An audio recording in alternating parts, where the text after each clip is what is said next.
Badlands running to Badlands. Explain those Badlands. That's a hell of a name.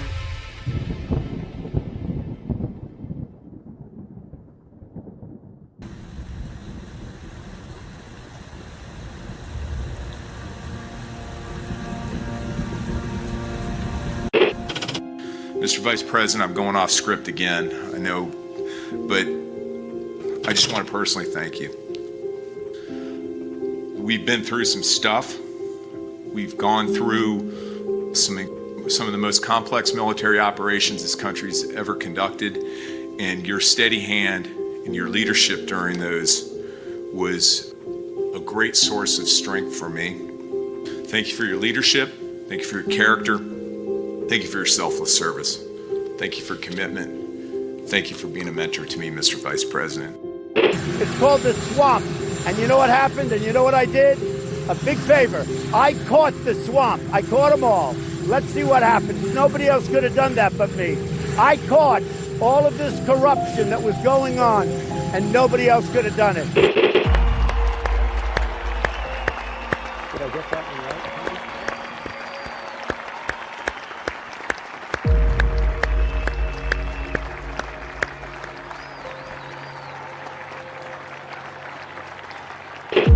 Every 4 years, we gather on these steps to carry out the orderly and peaceful transfer of power.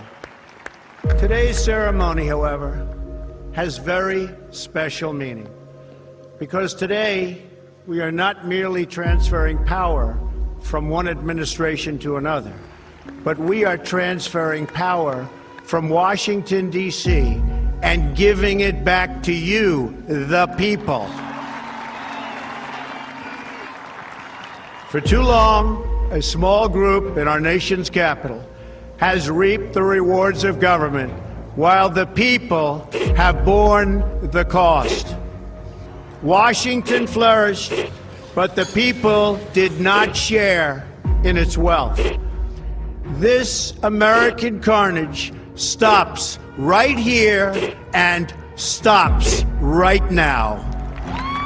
The forgotten men and women of our country will be forgotten no longer. From this day forward, a new vision will govern our land. From this day forward, it's going to be only America first. This is a president of the United States who is a danger to the republic. America first. He knows he's an illegitimate president. The oath of office I take today is an oath of allegiance to all Americans. The great Trump recovery. America will never be a socialist country.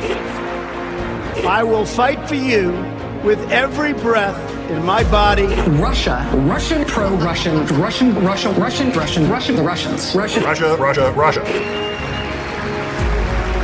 And I will never, ever let you down. A dangerous virus is spreading rapidly in China, and U.S. officials are very worried that it could come here. This is really the worst attack we've ever had. This is worse than Pearl Harbor. This is worse than the World Trade Center. There's never been an attack like this. The time for empty talk is over. Now arrives the hour of action. What they're doing is using COVID to steal an election. Together, we will make America strong again. You know what it's about? Fraud, fake ballots. We will make America wealthy again. They are trying to steal the election. Now, under the leadership of President Trump, we are fully realizing President Kennedy's prescient view of Special Operations Forces. We will make America proud again. And watch, please, those mail-in ballots. We will make America safe again. And in millions and millions of ballots. Their vote is under what they thought they needed. They're dumping more ballots in there, okay? And yes, together, we will make America great again. Thank you. God bless you. If we are right about the fraud, Joe Biden can't be president. Congress, the chair declares the joint session dissolved.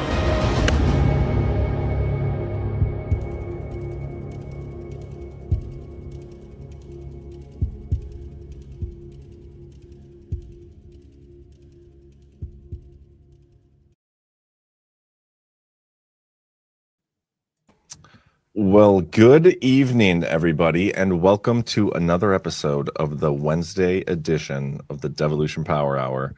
I'm Jon Herold, your host, as always, joined by Burning Bright. And Burning Bright, we get to see each other tomorrow. Today is Tuesday when we're recording this. By the way, this is a pre-recorded episode. But yeah, how you doing, man? I don't know how I'm doing then. That's the big question. You'll be doing better because you'll be in my presence. Right. We could be hanging out right now, watching this in the near future. What I'm most curious about, I'm just going to manifest it. I think that the travel on Wednesday, November 4th went spectacularly. Why'd you even say that? Baby Bright got a medal for behavior. They don't do that. I bet Secret Service escorted us through all of our checkpoints we needed to hit. They don't do that Mrs. either. Bright's feeling good. There's nothing that went wrong at like a local Staples or anything like that could possibly screw with GART plans. That's how I think I'm feeling right now tomorrow night. I can't wait for not a single one of those things to have happened. And you'd be in shambles in person at the location. But yeah, it's going to be great. I'm excited to get down there. Get down to some warmer weather. It's not snowing here yet in North Dakota, though, so that's a win. But it's definitely nicer down in Florida. So I'm very excited to get down there and see everybody. As always, guys, if you haven't yet, get your ticket, your virtual ticket, and you can enjoy the content. We got some great panels. I'm very excited about the panels. They get better every time as we get closer as a group and the conversations get better. We're probably going to, I think the theme of the weekend, though, is going to be how legit our elections are. After what I saw tonight. We've never talked about that.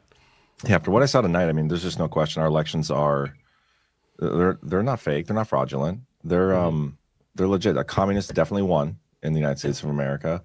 Not a single Democrat lost. That's totally real. Just a big night for election integrity. Scott Pressler, just if he would have worked a little harder, we probably would have came out on top, but he was slacking. So that's the theme of the weekend is real elections, I think. Yeah, I mean, it's try to think of different ways to frame these things without sounding like broken records.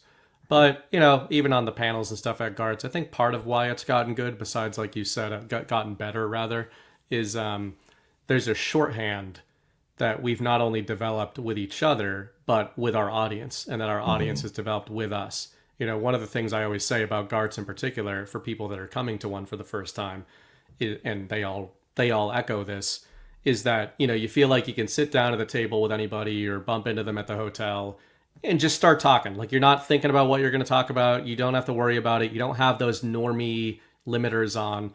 But I think a more amplified version of that happens with our conversations with the audience. When we got on stage, it's like these shows where we kind of all know where we're at and we can just get into these conversations. And I think the election stuff that we'll talk about quite a bit on this episode is pertinent to that, because it's not our intention to just say the same thing over and over again. We will if we think it's true and needs to be said over and over again.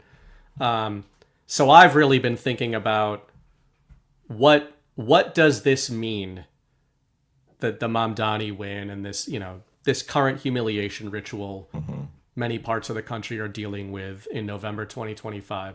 What does it mean in the context of Donald Trump being who we think he is, how he's communicating about these things, and devolution, the plan, the future, little things, but rather than just being like our election system is fake, most people in our audience agree with that.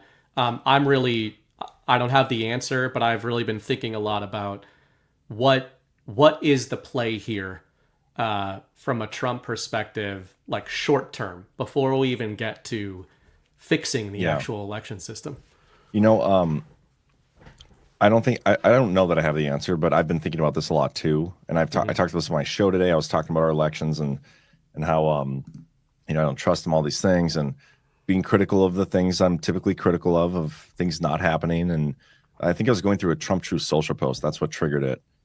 And I was reading like all these things about, he says gas prices are this, and if you want to keep gas prices down, you got to vote Republican.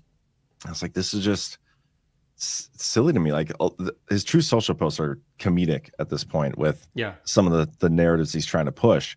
And somebody in the chat, like a longtime listener, I see him every day commenting, engage with him quite a bit. He again called me a black pillar. Okay. And I was like, you know what? I'm just gonna address it. He does this a lot. Anytime I'm even somewhat negative or critical or forward thinking. And it was, you're a black pillar. You just trust the plan. They wouldn't have all the National Guard in DC if there wasn't something bigger going on. And ever since I commented on this, I responded to him, I've been thinking more about it.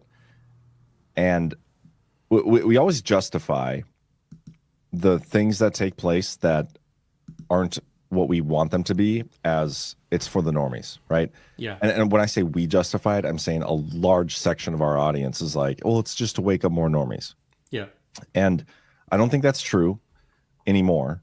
I used to believe that for a time. I don't know when I specifically stopped believing it, but I know for a fact it's not true now, in my opinion. So I don't know if I can know something for a fact in my opinion, but I'm going to say I can.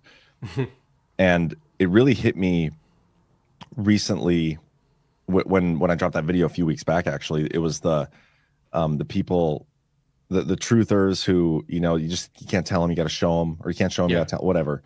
Those people you can't tell people the truth, you got to show them. Yeah, those people seeing the evidence that I presented, calling themselves truthers in this movement, people I've known for a long time, and they're all douchebags about it, calling fake. Like some people didn't reach out, who've been awful. I mean, it's just its own separate thing. But then today, after I saw some of the Twitter stuff, and I'm sorry for my BB length rant here, but I think it's gonna be worth it. A lot of the commentary on Twitter that I've seen have been people like with where we go one, we go all in their username, and they're like, I'm so sick of having to wait, what is going on? When are they going to pull the trigger on this? What's happening here? And maybe it's not so much about waking up the normies, but snapping these people who are in this trance of waiting and justifying and excusing away this bad behavior in these fraudulent elections, and waiting for the plan. The people who are awake, know elections are fake, but just sit on their hands because the plan is going to take care of everything. And you may want to say that you're not placated, and you're not the Q movement hasn't placated you. But if you come to me when I'm sitting here, we're sitting here at Badlands, we're creating local groups, we're telling people elections are fake, we're trying to move the ball down the field.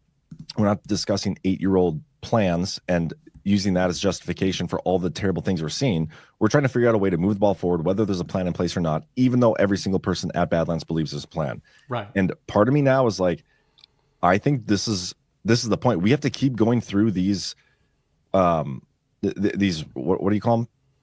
Rituals. Humiliation ritual. Yeah, humiliation ritual. I got them retarded. We have to keep going through these humiliation rituals, and it's not for the normies who aren't awake, because at this point they're not reachable. At this point they're irrelevant. Those people are just going to go wherever they need to go, and they just want to get on with their life. But the people that are awake and are sitting there doing fucking nothing, and just just Trump's, he's closing his grip, all these things. You guys are the problem, if I'm being honest. That mindset does not advance the ball. And you're the ones I think we're waiting for. And I could be wrong. And I'm not trying to call anybody out. I'm not trying to piss anybody off. I'm just speaking my opinion, which we're allowed to do here at Badlands. And I don't know. That just seems the most logical to me after my thinking about it today. So that is so funny, because yesterday, but today on Story Hour, Chris and I, of course, spent 10 minutes on the movie and 80 minutes on this story. But I said something almost identical to that, and Chris has obviously been saying, and I don't usually say that. I'm definitely not a wake up the normies guy. I certainly was. A lot of my writing in 2022 and 23, it's really what I thought we were doing. At the time, it was the most logical. Yeah, if game boards changed, and in our defense, and in the Q people's defense, again, many of us are still Q people. We just all maybe define it differently. I don't mean you in that. I mean I am. Brad is, Alpha. I think the Q jobs are legit. So yeah, I just mean I really came up in them, and it really informed a lot of how I saw the info war, where you had a different path into the info war. Yeah. So it was a big foundation. But in our defense as well, and in the defense of many people who are watching, who are Q people still, I do think the Trump movement combined with the Q movement and combined with the power projection, the ideation of all of the people who were influenced by the Q drops, I do think there was a lot of waking up of normies that did happen from that 2017 and on period. If you want evidence of that, bump into anybody, any Badlander, and you ask them, like one of the funnest, easiest things to ask anybody you run into at any of these things is just like, how'd you become what we call a truther? How'd you get into the info war? How'd you get into Badlands? Red pill moment or something. Yeah, and you know what I guess I'm surprised. I'm not surprised anymore, but something I was surprised at, used to be surprised at these events. Many of us woke up, like consider ourselves really waking up in the last decade. There are some people that are like, hey, 30 years ago, I was looking at this and I was looking at that. But a lot of people the last decade. I think that shows that, well, in some ways, that means we were normies, right? Mm-hmm. You kind of woke up because of the 2020 rug pull. So all of which is just to say, waking up the normies is possible because all of us are former normies. Yeah. But with that out of the way, I fully agree with you, and I think the Mamdani thing, which a lot of us saw coming, many in this audience thought that was going to happen because it's the most entertaining outcome, as Elon Musk would say. I fully agree. That is where my mind is going, because I guess maybe to try to frame it a little differently than how you did, I'm trying to think of, as you said, we all believe in various ways there is a patriot plan that Trump is a part of, that is a good plan, to be simple about it. And I think we get caught into, well, this has been accounted for. These fake elections have been accounted for. I agree with that, but my line of thinking of what that means is much more in line with what you're talking about. If it was accounted for, I think it's part of the plan, not in a, well, don't worry about it, it'll all sort itself out, patriots have a solution for this. I think that we are the problem. I think that people that are in the truth community who are excusing this stuff are the problem. I totally agree. And I'm starting to think, Chris always uses the terminology like you're begging for the hose again, right? Mm-hmm. And he's usually using that about the MAGA core and the truth community, not about normies, because I agree that the sifting has occurred. If the Biden administration and the Q drops and the Trump era, which is now a decade, by the way, a decade of the Trump era, has not woken up your neighbor, they are not going to wake up. They are not going to wake up, or at least in the way we thought they were. And it has made me recast. Well, does that mean I don't think that there's a plan? Or does that mean I don't think the plan worked? It's more just I'm trying to pivot into, well, what is the plan then? And I do think it's about countries are changed and paradigms are changed by much smaller groups of people than I think we thought years ago. When you're looking at the Q drops, you think of this worldwide, global, simultaneous awakening that's all going to happen at once.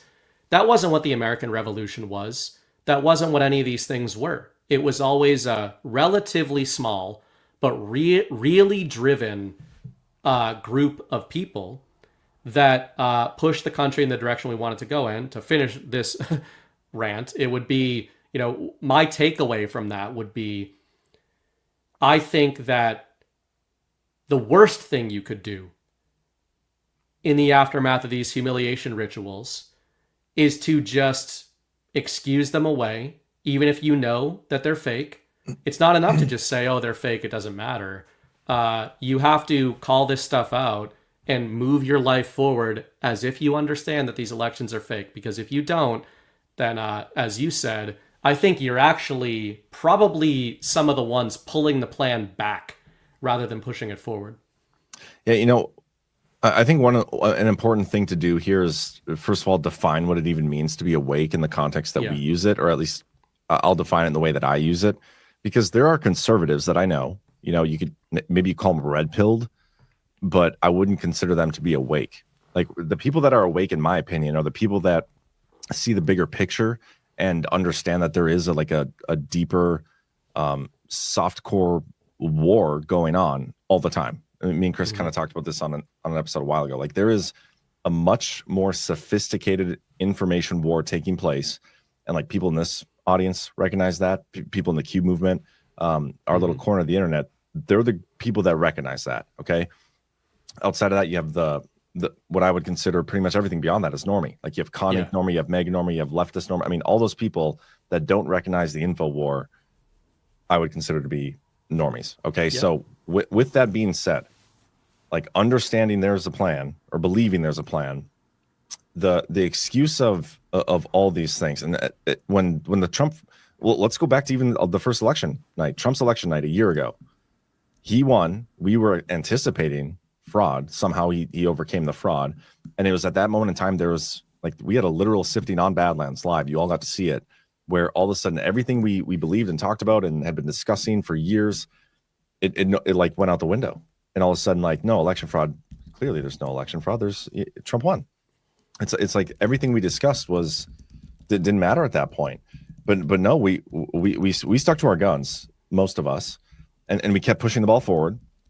Kept talking about fake elections, and shortly thereafter that, Trump started tweeting about fake elections and how 2020 is fake and all these things, and he hasn't gotten up on it, and he's making all these changes and reforms, we're told, to the election system, which he wouldn't be doing if our election system was just fine. And we weren't the one. We were hammering the cheerleaders, right? They're part of this group. They know there's an info war going on, but they just celebrate every little thing that happens. And if you're not celebrating, you have to excuse it away as a plan is in place. The things that you can't justify as being a good thing and can't cheerlead for, you excuse it away as, oh, well, there's just a bigger plan. They'll take care of that later. Yeah. You push it into the future always. Kicking the can down the road, kicking the plan down the road. Yeah. Tonight, and the reason I want to talk about this, and I think you do too, us generally, we're going to talk about this for a little bit, is because we had some very obvious like shit tonight, and it's just a good reminder of like, we haven't fixed anything. Nothing's been fixed. And if you look at one of the things I want to do, one of the panels I'm doing is a year in review for the Trump administration. We haven't had any justice or accountability. And if you're counting Comey being indicted for lying to Congress, I do not count that. But I'll even putting that in your column. That's one person out of 10 years of shenanigans that we're getting justice and accountability for. Gas prices, economy stuff, like, are we really sure that those are coming down? None of it's changed.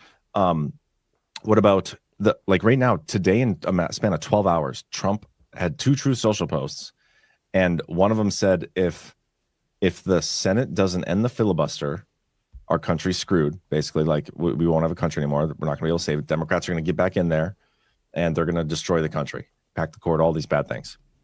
So that's one. Senate, if we don't trust them, if they don't do the right thing, we're screwed. Then he said the SCOTUS, if they don't rule the right way on this tariff case, then our country's done. We're dead. We're a third world country like that overnight. Yeah. So Trump publicly is saying that we have to rely on 2 illegitimate bodies or executive branches or branches of government to save our country. And he doesn't talk about the people having anything to do with it. He's not talking about him having anything to do with it. To me, it's just an absurd post because none of it's true. Like, it's clear psychological warfare. Recognize it. So, okay, what do we do? What can we do on our own personal level to affect change? Do we literally just sit back? Like, is that all we've been like built for now? Like, that's all we can do is just sit behind our computer screens, don't engage with other people, don't even try to move the needle at all, don't get involved in elections even if you think they're fake. Like, there are things that people can do, and I just see so many people not doing it or excusing away the bad stuff. And that it's one of those grind your gears types of nights for me, seeing Mondami win and Spamberger. And I don't think a single Republican won. Don't quote me on that, but I don't think a single Republican won anywhere. Not that I saw. None of the major. There was like 3 majors. And did people vote for a fucking communist? Like, are we supposed to believe that? Well, and I went on that rant on Story Hour of saying, like, for all the real bullshit that deep blue territories, your Northeast get, even your Californias, we did a GART out in Irvine, and obviously it's a GART, so you're going to attract based people, but you can learn a lot by talking to 300 people from a local area about the energy of their area, right? It's like these touchstones. And how many people came up to us in Irvine and said, like, man, Orange County is not like this. And, you know, they'll talk about the crazies too in their area. But you know what's so funny is most of the people, for example, in Irvine, when they were talking about the insanity of California, they were talking about officials. Yeah. Very few of them start talking about how crazy Californians are. They all talk about like that California's red, every single one of them. Yeah, they all talk about that. And of course, in the cities, we get there are ideologues. Chris was saying that on Story Hour last night, and there is that. I you know, you go to Boston, and I've said this before, that the city of Boston is not Bostonians. It's, you know, a hub of tech in the United States and the world, and it's really maybe the medical center of the world. It's got like 5 of the top 10 hospitals in the world. So you get all this education, this higher ed stuff, PhDs, MIT, Harvard, you know, you get all of that stuff there. That is all true. But you go 20 minutes outside of that city core, and even if they're voting blue, even if they're Union Democrats, they're all savages. Long Island, full of savages. New York, full of savages. Queens, savages. Like, that's what it is. And what I mean by that is they're regular people. They're real people. So to me, to loop this back into what's the plan, and I also want to caveat, and I think you would agree with this, when we're talking about people not wanting to do anything, we don't think of Badlanders first. No. When we're talking about that. Again, we're talking about our audience. We're probably hanging out, or we're hanging out tonight with some of you who are already in Cocoa Beach, and it's not just about going to a guard, and that's what makes you a Badlander. It's all the people watching the show. Everyone that's in the Badlands audience, they're the type of people who have this mindset, who go out into their local communities and are active, or they're just ideating. Even if they're just online ideating, their ideation is all about, as you say, pushing the ball forward. Mm-hmm. You know, yeah, we do have some people that are pure trust the planners, but I don't think that that's the majority of the audience. When I look at something like Mamdani and did these people really vote for a communist, I don't believe that. And I know that there's a lot of people in this audience in particular who are lifelong conservatives who like have, in my opinion, been painted a false image of what the Northeast is. And I am telling you that even though I shit on New Yorkers all the time, it's because we're the same thing. They didn't vote for a communist. They didn't vote for a communist. That didn't fucking happen. Like, I'm just, even Union Democrats, especially Union Democrats, didn't do that. There's no way in hell Union Democrats did that. And, you know, like, so how do I loop this into my view of the plan? I think the plan is a lot more reliant on the people than I used to think. And while it's frustrating in ways that you're pointing out, it's making me like there's almost a clarity coming over me this year, the second half of the year in particular, because the year hasn't gone how so many people thought it would, including myself. And I actually feel good. Like, I feel like, you know, the intro to this show of Trump, I'm returning power back to you, the people.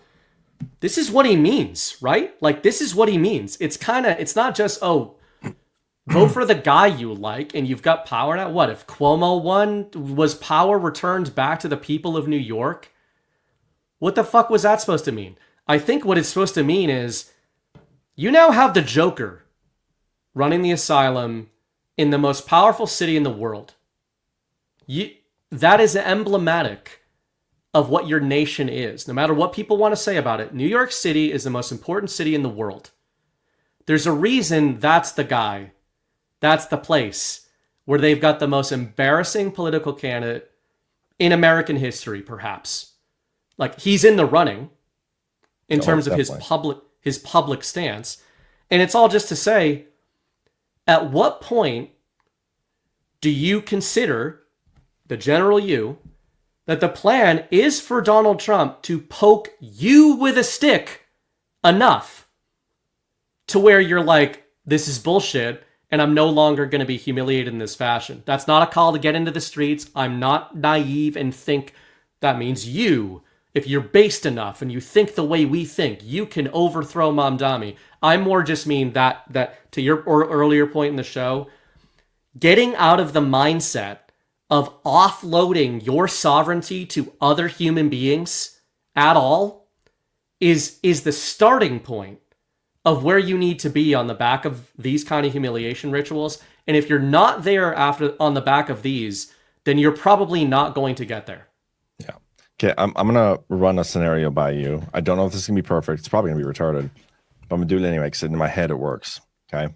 And part of this, I've only gotten like halfway into the scenario. So part of this, we'll see if I can bring it around.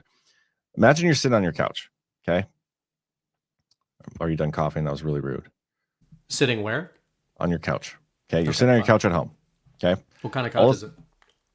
Probably pleather. Well, for you, it's probably like I don't like pleather couches. I have a German Shepherd. I can't be doing that. It's got to be cloth.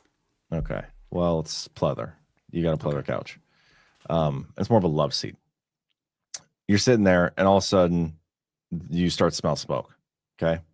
Smoke, and like it's heavy smoke. At first, you may be like, oh, maybe something's wrong. But then you realize like it's a fire. You even look in the other room, and you can see the flames. Okay. You're about to like take care of it, do something. But also, you get a text on your phone, and it's like a coded message. Okay. And so you're like, well, this is weird. And so you look at it and you like try to decode it. And like you decode a message and it's like, look outside. And you look outside and you see a firefighter standing there with a box. Okay. And you've decoded that like the way to put out the fire is in that box.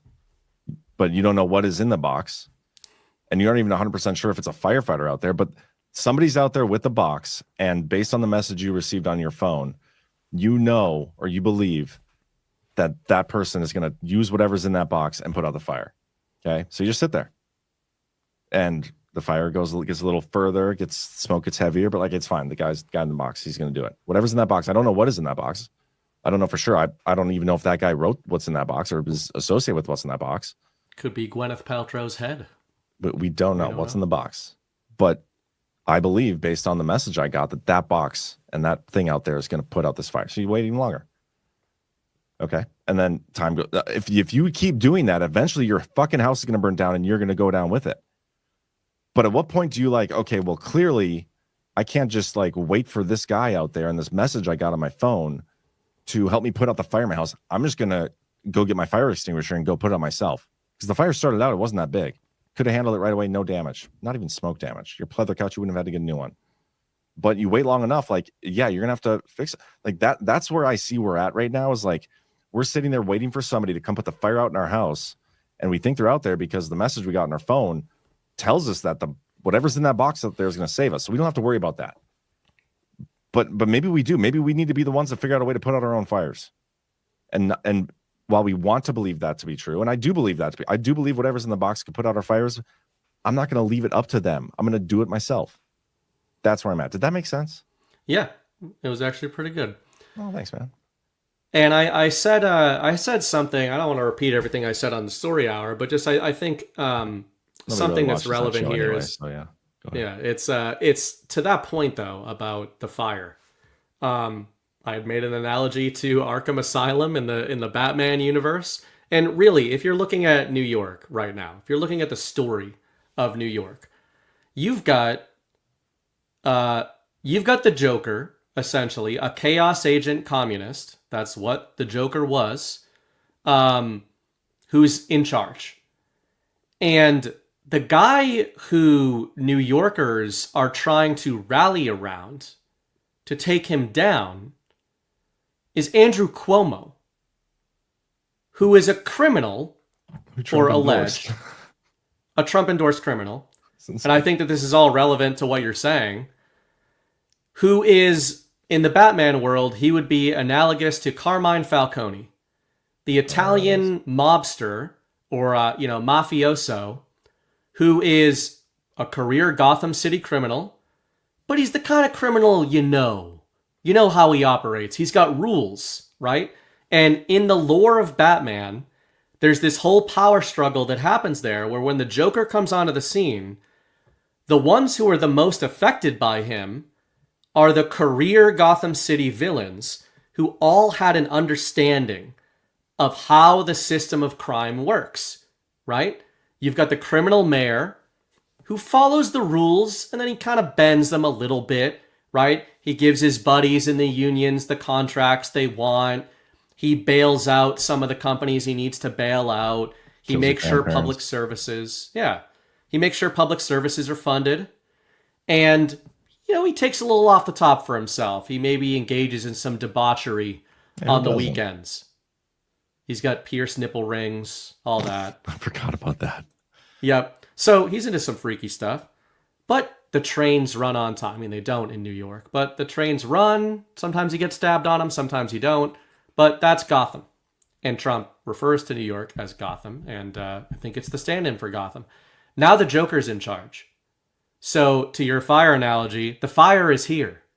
Or the smoke has started. We'll see what this motherfucker does when he's in power, and I'm looking forward to it. The reason I say that isn't because I'm like, it's this masochist, or I want people to suffer in New York. But I think if Trump is Batman, there are storylines where Batman fucks off for a while. And he comments on what's going on from afar. And it's like, okay, guys, none of you needed me. Or none of you say you need me. None of you say anything needs to change. So you got the Joker now.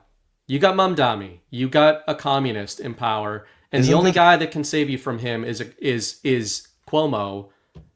So is he letting, is part of what Trump and patriots want to do is to get people in these scenarios where they're on fire and they want them to figure that out or recognize that it's happening. Is that a little like you can't show them or tell them you have to show them though? Like that seems a little bit like that. And where I'm at with this is like, okay, I understand that line of thought. I've been down that road. I was on that road for a while, but at a certain point, like you just gotta wonder, like if the plan is what I think it is, none of that shit is necessary. Yeah. Like none of it. Like they could at any point rip the Band-Aid off. They don't need to keep fucking with us with these psyops over and over again to wake up people. Like I think you nailed it earlier. Is the plan that we think is going on? It might require, like literally require, us to do shit, anything. But we're so stuck on, and part of this is we don't even have all the answers. Like I don't know what the solution is. I really don't. And that's another good thing about these Badlands events, these GARTs, is the brainstorming. And I think we're getting closer to like more of a, you do need some form of movement. Maybe it is a mass everybody stop paying their tax movement. I don't know. That's what Marjorie Taylor Greene said we could do. I think you can use that defense in court because she said it. I'm standing by that. That is what just popped into my head. That's one example, but as cliche as it can be, it's the civil disobedience, I think, stage might be where we're at, where we're getting to. So when I say, you're right to say, is that you can't tell them, you have to show them. Yes. But I would just say that the problem I have with the you can't tell them, you have to show them mentality in the info war is not that I think that's inherently flawed logic. It's that what is the lesson being taken away from that? Okay, you've shown people now. Then what? The then what I don't think is often addressed. So that's the only caveat I would put in there. I'm saying Trump is either, I'm not saying they're literally behind Mamdani, although it wouldn't surprise me. Chris mentioned he could be another our boy. Certainly fits the template of being the most cartoonish possible version of what we've all been talking about in this audience is now at play in the biggest city in the country. And I more look at it as, are they trying to boil the frog, the good guys, to the point where they're like, you have to do something or seem like you're going to do something. And maybe the doing something, because we never advocate, it's not going to going out in the streets and marching and lighting shit on fire or trying to bodily remove people from public offices. It's not going to do anything. We wouldn't advocate for that anyway. But I also don't think it works. I don't think it's going to create the sort of long-term change.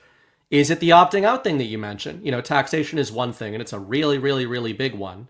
But there's other forms of that. Do you opt out of the monetary system? Do you stack sats? Not 100%, but do you start going 50-50 and living partially in that decentralized world? Do you buy gold? Do you take yourself out of the regional banking system?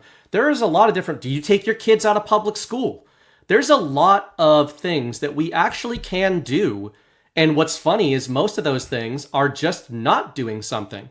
And to bring this full circle into the start of the conversation, and Chris Paul's the patron saint of it, as is G-Money, not voting in not engaging in humiliation rituals could be a move. And I know there's going to be some people that take that as like, how dare you say to not vote? And that's the most irresponsible possible thing you could do. I'm not telling you what to do or what not to do. I'm just saying that when I was a disillusioned Democrat in 2012, I came to that conclusion. And there's many things I regret about my 2012 life.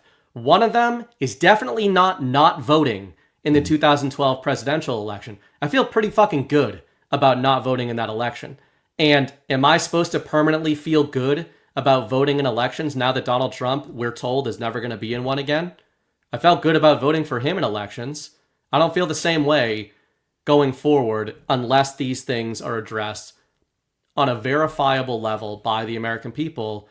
And maybe we're entering this chaos period of, you don't need everybody on the same page. You can start living in the different world anytime you choose to start living in that world. Yeah. And I don't think more people are going to feel that our system is legitimate after this week than they did before.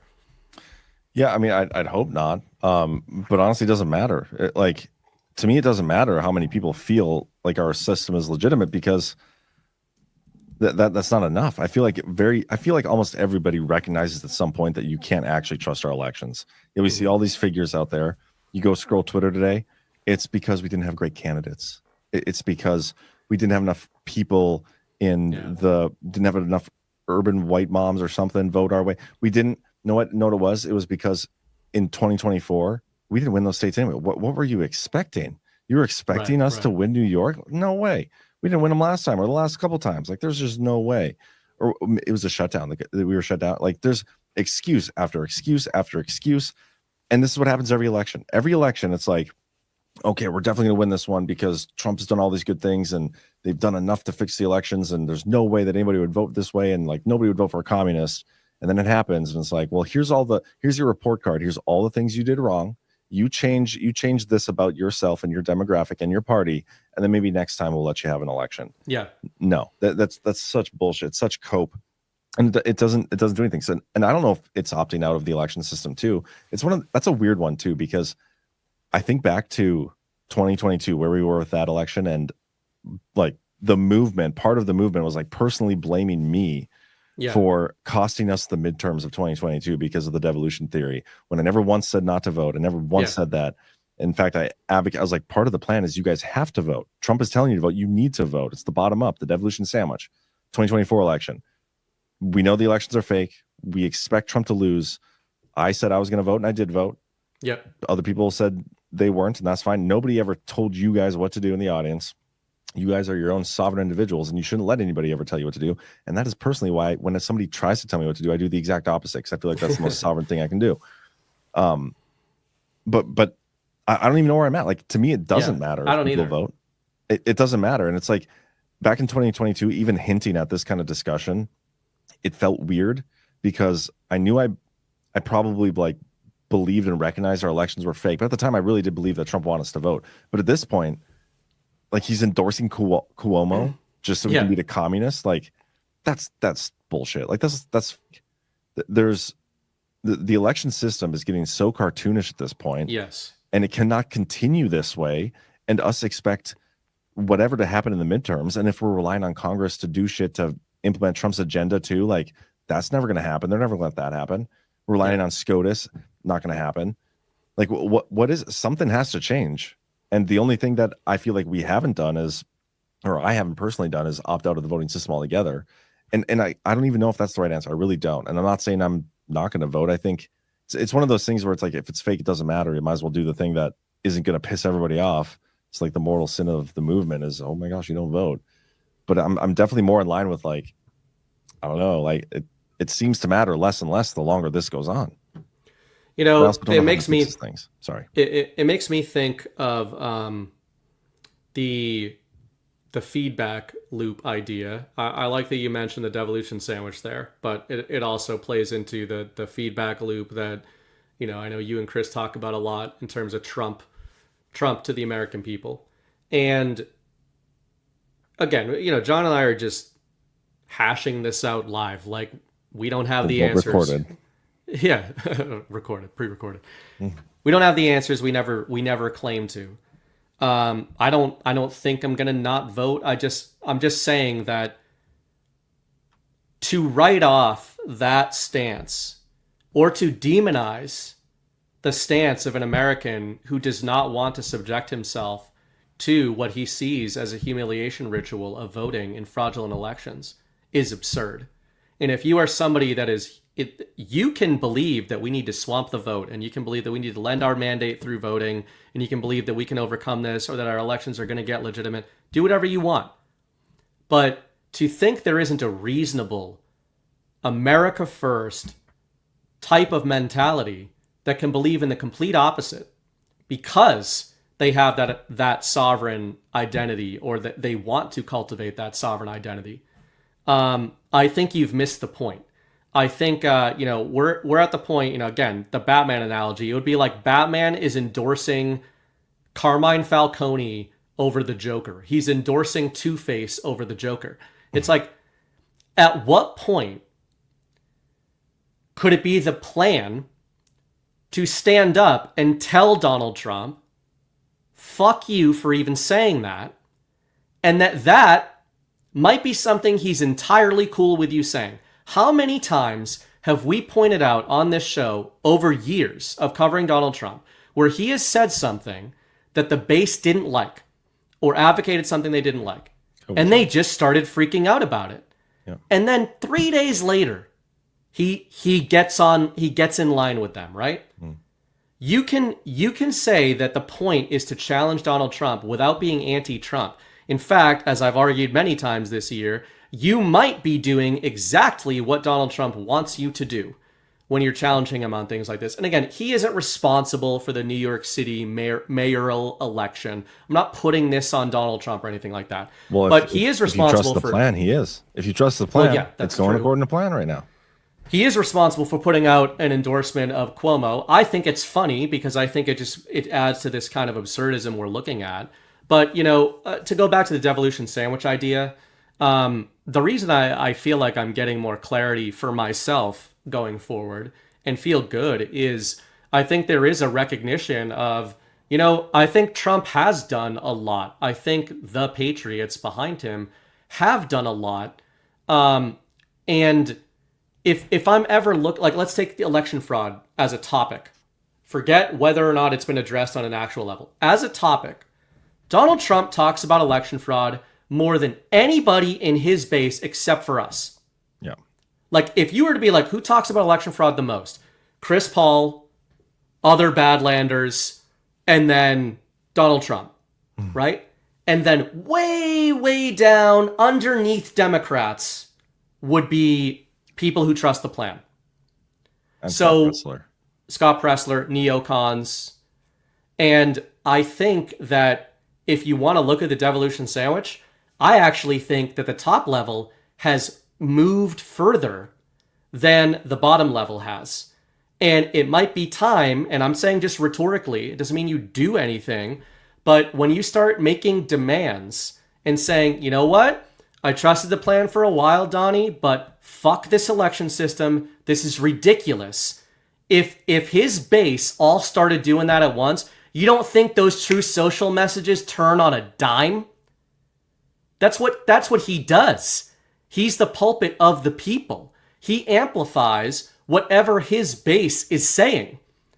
And if his base is saying you shouldn't call elections fake, then he's not going to call elections fake as often. And, that's an easy thing to do, is just to state what you believe in.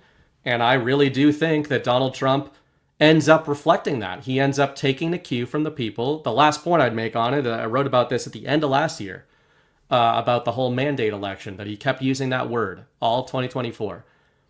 We, including myself in the past, in this community used to think of permission in an inverse, right? Like the patriots are trying to give you permission to do something.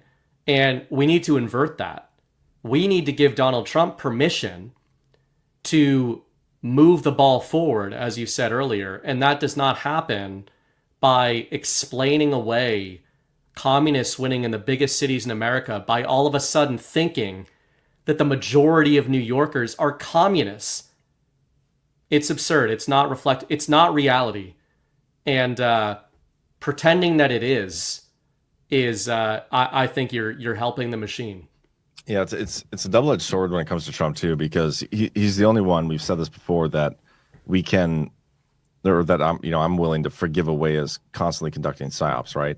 Like we don't know what he's doing when he's doing things, which is another reason why you can't like fully take anything he says at face value. But while he's sitting here telling us that our elections are fake and 2020 election was rigged, we got to get the diamonds back, all those things, he's also saying like, yeah, guys, go out and vote for this person. We need you to show up in mass numbers and go vote. And that's where it gets difficult, with some of this stuff. And it's so hard. Like we're in this moment where for me, it's not to, no pun intended. It's like a turning point though, really, because it's like, you can see this thing in front of you is totally fake, right? Like you're at a dance. I don't know why I'm using so many metaphors tonight, but you're at a dance, right? And you're dancing with a doll, a blow up doll. And everybody around you is just like staring at you like, what the fuck are you doing dancing with a blow up doll? Like, how long are you going to still dance with a blow up doll before you're like, okay, well, this is ridiculous. I'm done. You know what I mean? Like at some point you put the doll down and you got to be embarrassed at some point. Yeah. You got to go find a real date. Yeah. And waiting in line is humiliating. People are waiting in line to go participate in this shit. Like, you might as well. That's okay. They're going to have to get used to the bread lines anyway. So yeah. You might as well be in a bread line, or you might as well be a cow going up to the slaughter, to use all the common analogies you would. It's tough. I don't believe they actually voted for that. That's the thing. Like I have some empathy for these people because even not necessarily, I don't know. There are people that did vote for this guy, not many, but some. Yeah. Fuck those people. But the people that like went and actually got this Mondami guy inserted on them, and honestly, they lost that election at the primaries when they didn't get a real Republican candidate. But those people, like, they're gonna get the fuck out of New York. I don't know what else to tell you. Get out of there, because Go ahead. I hinted at this actually last night, but my point, by the way, wasn't to say they deserve it, they voted for it. It was to say standing in line to engage in a fake election is humiliating. That's what's humiliating. Yeah. To your point about the blow-up doll analogy. But the last point you just made there, that's another thing I'm thinking this year, and I don't think of it as a black pill. I actually feel like, what is something you can do? I was looking into some data, real or fake, but this was financial data, which is more verifiable than polling data. And it was talking about the exodus, during COVID from Manhattan, big money exodus that moved from New York and went to Florida in particular, but also Dallas. Like the Miami and Dallas were the two big winners of the COVID era. And man, I really think that if I'm bringing this back to what's the plan, I don't think the plan is just, get people mad about elections. I think that's a nice side effect. I don't think Trump minds that people are going to be pissed off about this. And maybe you get some firebrands who come up in New York, whether they're Democrat or Republican, who gives a shit? Like, I'm so sick of that too. And again, it's partly unbiased because I used to be a Democrat, but I'm so sick of the Republicans, come on, Glenn Youngkin, bring Ghost in, talk about Glenn. That's a Republican. We've got Ron DeSantis is a Republican. We got all these Republicans who are not Republicans. One of the things I've been saying too this week is, what's the big threat of the 2026 midterms, of losing the midterms?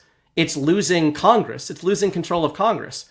That's the Congress, ostensibly, that we control right now, that is very literally set a new record for not doing anything. Mm-hmm. We might lose the ability to not govern. And which Trump said today, that we're relying on them to get to the golden age, essentially. He's like, if they don't end the filibuster, we can't get to the golden age. Yeah, we need Congress to get to the golden age. That's what it's come to. And the point on the exodus there that you mentioned, I think that that really might be one of those. That's an example on an individual level that then bubbles up into a macro level of opting out. And, we're in a really good situation in the United States compared to many other countries where there really is a big difference in where you live. I mean, Mrs. Bright, it's become a joke in my house, but it's also like every once in a while I'm like, yeah. She's always trying to get me to move to Florida, and she like jokes about it. Move anywhere basically that doesn't have excise taxes, but it is a real thing. And I think I'm like, yeah, 10 years ago, if you'd asked me like, would I ever consider leaving the Boston area? I would say no, because I grew up here. I love it. I have like a lot of connections here. Just I like the environment, all that kind of stuff. But especially having a kid now, that certainly makes you think differently. I'm like, I've realized in the last year, would I ever send my kid to a public school in this area, given what I know about the schools in this area? No fucking way.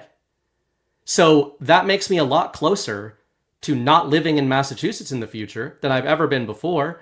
And if enough people do that in New York, then it doesn't really matter that a communist is running the asylum. And if a communist is running the asylum, then a lot more people are going to do that a lot quicker.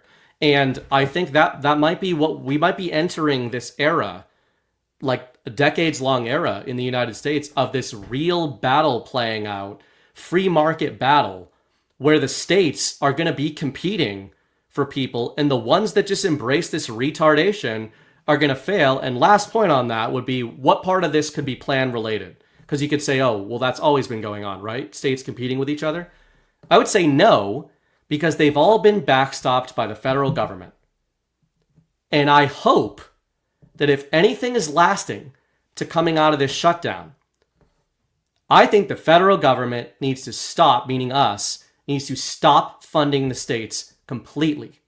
100%. And maybe that means the states need to stop funding the federal government, because that is the only way that these blue states from Massachusetts to New York and California can keep doing the shit that they're doing without total mass exodus. It's with federal backstopping.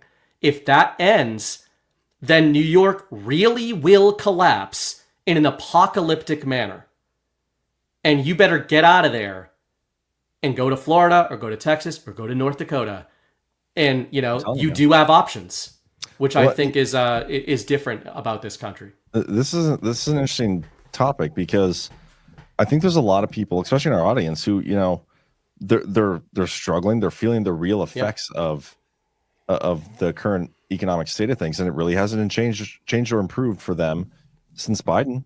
Like it's been a struggle, and they're living in these blue states, living in California, New York, and these other blue states. And it's like, yeah, I'm screwed. Like, so really think about it. And I do have empathy for this, because I have kids, I have family here where I'm at. I do luckily have a job where if I needed to move, I could do it anywhere. I can do this. Not everybody can literally do that. anywhere. Not everybody has that. But I will say, like, I think it's pretty rare that people, especially in conservative states where the economy is actually doing well and it's a little more free market and whatnot, there's a lot of people hiring around here, North Dakota. The family stuff, that'd be the hardest for me to move, like taking kids out of school and from their friends. But yeah, you always will find more friends. And honestly, if like your family is there in New York, you should get them all out of there. All of you guys should move. You'll probably you'll be able to sell your house there, hopefully, and find something cheaper, and your cost of living will be down. You will economically be doing better in most of these moves from blue states to red states. The hardest part is just you like it there, but it's not the same thing that you grew up liking. It's like you're there for nostalgia. Is that it? Mm-hmm. There for your family? What is it like?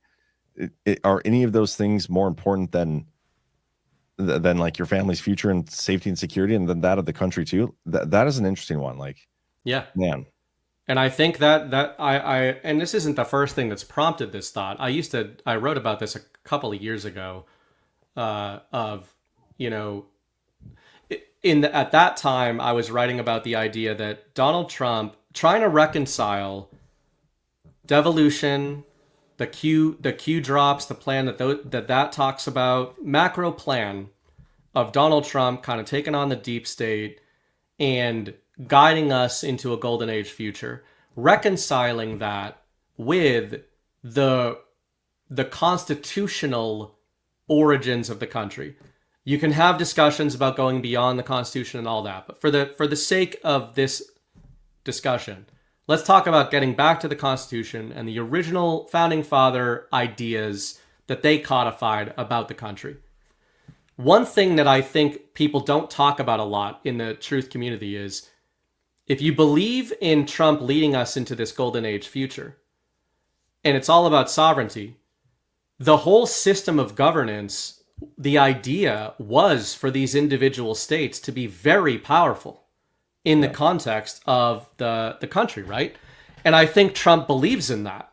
He's this anti-federalist kind of guy from a principled level, which means I think if you're dealing with abject corruption and criminality, they'd have no problem putting their finger on the scale and getting deep state actors out of there, right?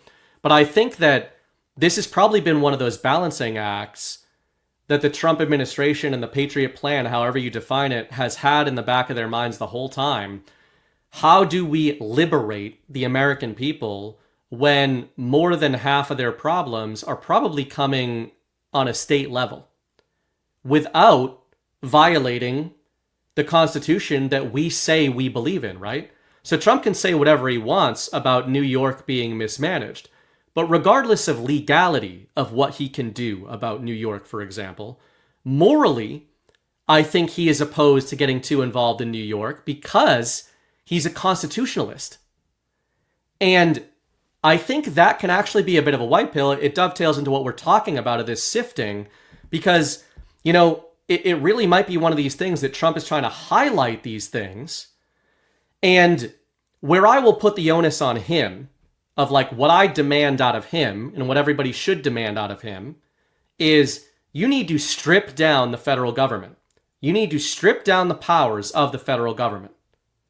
And I think that is in process, and I want it to accelerate. We're seeing a lot of fractures there, a lot of fissures that I think are good. We're seeing, you mentioned this in a conversation we had like a month ago. Look at the sifting even before federal reductions in force orders. Yeah. We had tens of thousands of federal workers lay themselves off permanently due to threats from Donald Trump and Doge. So we haven't had much of a reduction in force either. Like we were expecting. But there's been a lot of voluntary sifting, for sure, which I think is part of what Trump is trying to prompt. And all of which is to say, at the end of this era, I don't need Donald Trump to have saved the country. I need him to have reined in the federal government and then allow a battle space in which it matters a lot which state you choose to live in. Because I agree with you that states do matter. They are different, right? But if you are one of these plebs who pays their taxes, which right now I am, honestly, even though I pay a 5% income tax in Massachusetts and I'd rather pay 0, that's nothing compared to federal income tax, right? Yeah. So like, this is why even the argument of leaving states, it hasn't been that compelling in an era in which the biggest tyrant in most people's lives is the federal government. That's a great point. Trump needs to neuter the federal government, or we need to neuter it by opting out. And then it really, really matters. Imagine a battle space in 10 years where you live in California and somebody else lives in Tennessee. There's no federal income tax. And you're paying like a 14% graduated rate and they're paying 0, then you're really gonna, that conversation changes, I think. What you said there that kind of clicked most with me was Trump.